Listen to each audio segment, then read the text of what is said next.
money makes rich, ಹಣವು ಒಬ್ಬ ಮನುಷ್ಯನನ್ನ ಶ್ರೀಮಂತನಾಗಿ ಮಾಡ್ತದೆ, character makes kings. ಆದ್ರೆ ಗುಣಗಳು ಒಬ್ಬ ಮನುಷ್ಯನನ್ನ ಐಶ್ವರ್ಯವಂತನನ್ನಾಗಿ ಮಾಡ್ತದೆ.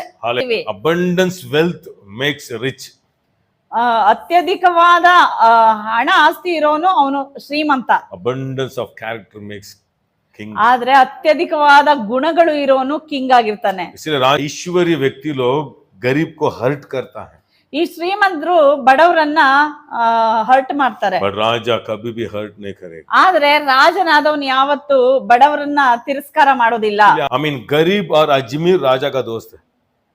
ಈ ಬಡವನು ಶ್ರೀಮಂತನು ಇಬ್ರು ರಾಜನಿಗೆ ಸ್ನೇಹಿತರಾಗಿರ್ತಾರೆ. But I mean ऐश्वर्यवान को only ऐश्वर्यवान ही दोस्त है. ಆದ್ರೆ ಈ ಶ್ರೀಮಂತನಾಗಿರ್ತಾನಲ್ಲ ಅಂತವರಿಗೆ ಬರೀ ಶ್ರೀಮಂತರು ಮಾತ್ರನೇ ಫ್ರೆಂಡ್ ಆಗಿರ್ತಾರೆ. आप ऐश्वर्यवान लोग नहीं है, ನೀವು ಶ್ರೀಮಂತರಲ್ಲ, अजमीर लोग नहीं है, ನೀವು ಶ್ರೀಮಂತರಾದವರಲ್ಲ.